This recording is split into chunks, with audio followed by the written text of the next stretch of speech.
All right, I wanted to talk about a couple of things. I've got a TRX4 High Trail Edition, which has the factory installed long arm lift kit, very appropriately named. Not necessarily a long travel kit, it is a lift kit. The truck was sprung pretty firm when I got it. I think the stock springs are 0.47s or 0.54s. These springs here are actually off of a Red Cat. They're progressive, I guess. However, you don't have the travel. The way a progressive spring works is you want all of the small coils to fully compress, and when they bottom out, then your hard spring rate will kind of take over. In the working length, before your small coils compress all the way, it's really a single rate spring, whatever your soft rate is. These soft rates are again about a 0.5 kilo per centimeter, which is right in that 0.47, 0.54 stock Traxxas setup. So I didn't get any softness benefits from these. These GTS shocks, I had a lot of friction in the seal pack, so I loosened up my cap here. I played with the weight of the oil, and what I ended up with is a shock that worked pretty good, but it leaked a lot. On this High Trail, what I noticed, stock out of the box, I had a ton of rubbing on the body, so I did a little bit of trimming, not a tremendous amount, not a ton, but I did. I know this is backwards. I took a little bit off the front, and I took a little bit off the back corner here, and I barely touched these inside corners. But what really helped is I performed a body lift by putting some spacers underneath the clipless body mounts. I found those Hot Racing makes a nice spacer kit. They've got multiple different sizes of these spacers. They're M3 spacers. The OD on these fits inside of your clipless body mount pretty well. So once I got the body leveled and lifted ever so slightly so that the wheel wells match the fender wells on the truck match the wheel wells on the truck, because I wanted that to line up. What I noticed is these GTS shocks at the stock 110 millimeter length were not long enough, particularly in the back. So when you stand the shock up, you get up to 35 millimeters of travel if you take the limiters out of here. And at that length, even when fully compressed, I was basically just touching. If you lean these forward, you're going to interfere. So you have to have a longer shock. So I went on a quest looking for some longer rod ends. I found some recoil shocks plus 5 millimeter ends. I screwed one end on, and I didn't screw it on all the way, so that way I could take advantage of the longest length possible because I couldn't change my rod cap. This ended up a little over 120 millimeters, which worked out pretty good. I was able to tilt the shock forward, which is true. With this suspension geometry, you end up with more wheel travel with a shock lean forward in this position. However, your articulation band, although it gets more, it also shifts up. So I had to tune the length of the shocks so that when I was fully leaned forward, so I had maximum wheel travel, the top of my travel didn't exceed my wheel well. And I think I did a pretty good job. These shocks are at 123 millimeters. They have 32 millimeters of wheel travel, of shock travel. The wheel travel comes all the way up, and it just kisses my fender well. Same thing in the front. These shocks that I have on here, same methodology, except I couldn't lengthen the shock as much. You end up with some suspension geometry issues with your panhard. So I clearanced the diff a little bit. I clearanced these links a little bit to try and get as much as I could. What I did not want to do was be bottoming out hard on my diff every time I came up. I wanted to make sure that this shock was taking the load of that. Wanted to make sure that the shock was actually bottoming, not bottoming out on the links. But the Dravtex, these are advertised 112 millimeters long. Put some ends on them. These ones are a little bit shorter. These I think are something on like the order of a 115 or so. Your only mounting position is obviously straight up and down, but I get more drop now than what I had.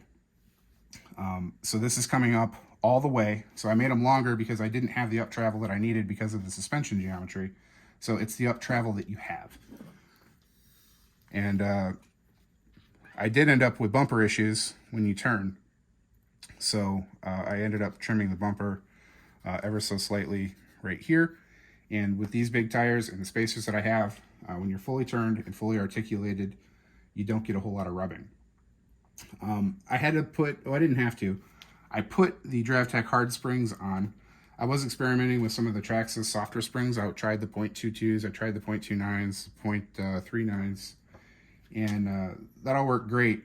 But what really got me was I saw these shock bands. I didn't know what stiffness the bands were, the ones you can get online. There's a guy that makes them on Facebook. I think it's D's shock bands. I have not worked with them, but I had a face mask. I had a nice 3M respirator laying around from when we were all wearing masks all the time. And I got this material. It works out pretty good. I tried it as a single length, but what I really like is the double length. I zip tied it off to my upper front cross member. I put a zip tie. Both links go underneath the zip tie. I tightened it down, and then I can just grab these two and I can snug them up. I can slip it through the zip tie to adjust it. So this is a temporary setup just to fine tune my tension. I can fine tune the ride height, but the most important thing, you know, when the truck stands up, you want it to lift, and it does. It'll pull down, you know, another 4 or 5 millimeters from where the shock bands leave it, which is cool. But I wanted to make sure that I also got full drop, and I do get full drop. When you unload one side, the force on the other side, the one band will actually go all the way down. So that's very key for me to maintain the full wheel articulation while getting the benefits of a little extra squish and a little bit better ride height, in my opinion. I don't know if I'm a full droop guy, but apparently close to it. With the longer shocks, you kind of have to be erring more towards the full droop side. So this ends up riding, I've probably got like 7 or 8 millimeters of suspension up travel with the body on, sitting on the ground, and that seems to work out okay. So my next step is going to be developing. I gotta find another mask that's got this the shock band material. I seem to like that material. I'm gonna do the same thing in the back. I'll tie it off to the rear cross member, and I don't know where I'm gonna mount it down here yet. Temporarily, I'll probably just zip tie it off to the axle, and we'll see if I can't end up with a little bit of compression on the rear so I can control my ride height. I don't like too much Tennessee tilt where your back is fully sagged. I like it dead level, or I like a little bit of a drag racer rake to the truck. I like the back to sit a little bit higher, but I don't want it to lift when I am going on a downhill. So I notice this truck tends to want to pick up in the back. And now that I've put these harder springs on the back to help me with my body roll on side hill, I'm concerned about it. So I'm gonna do these next. The other modification that I'm doing today is I changed. Originally I had Crawler Innovations 5.5 comp cut wheels and foams.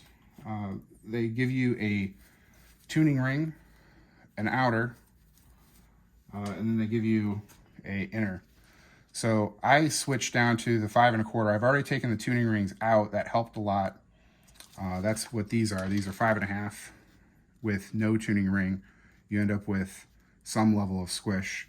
These ones are 5 1/4 with no tuning ring, same tire. These are the Proline Super Swampers in 5.4 G8 material. The Predator material, they don't make in the 2.2s, at least that I've found. However, I do have some 1.9 tires in the Predator material, and I found that the lugs on them, with the weight of this truck, they fold up quite a bit. So this G8, I think, might be the magic one where you end up with good lug strength. This tire has a fair amount of squish and compliance. This one is a little bit firmer. I love the guys that do these. I love watching videos online of people squishing tires, like you can actually feel it. But this one's squishy. So here's some Predator material.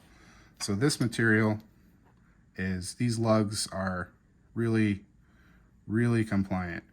So this actually has an interlock tread pattern where when you push on the front, it pushes the lugs behind and they lock up, so you end up with double lug strength in this traction bar. They still fold over. This is the Predator. The feel of it is incredible, but the function of it, when you get these out on the rocks, they just kind of roll over. So I don't know, I'll try some stiffer firms in these 1.9s, but like I said, these G8s, they work good. I also did the Ohio cut. I got my driver here. This is at one traction bar between the big lugs, big flat to big flat. Small lug, I left the center tread in there. I wanted to make sure that I still had a good traction patch for some of the flatter rocks. I wanted to have good surface area, but what I noticed was I was getting a lot of slipping. So I put this Ohio cut on here. There's 14 traction bars just at the big lugs, which are the stiffest ones on this tire. So hopefully if I get an edge, it's going to drop down in here and it's going to grab for me. You can switch to the Tennessee cut and do 28 bars if you want to add a traction bar between the small lugs as well. So I've got all 4 of these Super Swampers cut like that. So now with the 5 1/4 foams, with my modified shock bands in the front that are giving me 4 or 5 millimeters of compression there, I'm going to add some shock bands to the back. We'll get back out there and see if it does a little bit better on some of these obstacles.